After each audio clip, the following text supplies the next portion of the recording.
बीड ते पुणे या एस.टी बसमधून प्रवास करणाऱ्या एका विवाहित महिलेसोबत एक अत्यंत धक्कादायक प्रकार घडलेला आहे. असा प्रकार घडलेला आहे की यानंतर कोणीही लाल परीमध्ये बसण्याआधी कोणतीही महिला, विवाहित असो किंवा अविवाहित महिला असेल, ते लाल परी म्हणजे एस.टी बसमध्ये बसण्याआधी भरपूर वेळा विचार केल्याशिवाय राहणार नाही. बघा, ही संपूर्ण घटना पाहण्यापूर्वी आपल्या या चॅनलवरती पहिल्यांदा आला असाल तर चॅनलला जरूर सबस्क्राईब करा. हा धक्कादायक प्रकार बुधवारी म्हणजेच आत्ताच 4 ते 5 दिवसाआधी घडलेला आहे. या घटनेने महिलेच्या कुटुंबाला मोठा धक्का बसलेला आहे. त्याचबरोबर महिलेला आणि तिच्या कुटुंबाला मनस्ताप सहन करावा लागला आहे. झालं असं की बुधवारी सकाळी 11 वाजता पाथर्डी शहरात एक प्रतिष्ठित घरातील महिला पुण्याला जाण्यासाठी पाथर्डी बस स्थानकातून बीड ते पुणे या बसमध्ये आपल्या 2 लहान मुलांसह बसली होती. तिने तिकीटही काढले होते.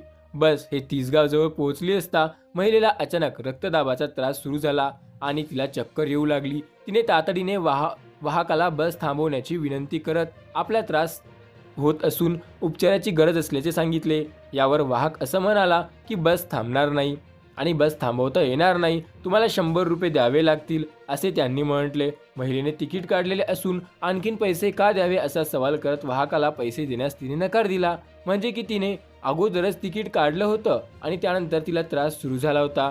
त्रास सुरू झाल्याबरोबर त्याचं कर्तव्य असं होतं की त्या महिलेला तिने जी मदत करायला पाहिजे होते. परंतु पुढे काय घडलं पहा. मग घडलेला प्रकार तिने लगेच मोबाईलवरून पतीला कळवला. मग पतीने स्वतःचे वाहन घेऊन बसचा पाठलाग सुरू केला. दरम्यान करंजी गाव येऊन वाहकाने बस थांबवली. दुसरीकडे महिलेचा रक्तदाबाचा त्रास आणखीन वाढत गेला. अखेर करंजी घाट संपल्यानंतर महिलेने वाहकाला 100 रुपये दिले. त्यानंतर बस थांबवण्यात आली. म्हणजे 100 रुपये घेतल्यानंतरच त्या नराधामाने बस थांबवली. आता वाहनाच्या महिलेला आणि तिच्यासोबत असलेल्या दोन्ही मुलांना बसमधून खाली उतरवून दिले.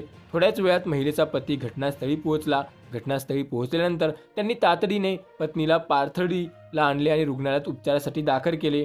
वाहकाच्या या बेकायदेशीर आणि आडमुठ्या भूमिकेच्या संबंधित महिला आणि तिच्या कुटुंबाला मोठा मनस्ताप सहन करावा लागला. यामध्ये गांभीर्याची गोष्ट की तिचा रक्तदाबाचा त्रास सुरू होता. आपल्या सर्वांना माहिती आहे की रक्तदाबाचा त्रास जर सुरू झाला तर त्या व्यक्तीचा मृत्यू सुद्धा होऊ शकतो. मग या ड्रायव्हरला, या वाहकाला कसं काय हे समजलं नाही, अशाच कमेंट आणि तीव्र संताप व्यक्त होत आहे. त्यामुळे या प्रकरणातील वाहकावर कायदेशीर कारवाई करावी आणि अशी त्या कुटुंबाची मागणी येत आहे. एस.टी महामंडळ या प्रकरणावर काय भूमिका घेते यावर सर्वांचे लक्ष लागलेले आहे. म्हणजे महाराष्ट्र पोलीस असो किंवा भारत असो, आपल्या इथे सिव्हिल सेन्स किंवा जे त्याला राहतो सिव्हिल सेन्स म्हणतो किंवा ज्याला आपण कॉमन सेन्स म्हणूया, त्यात काय लोकात राहिलेला नाही काय.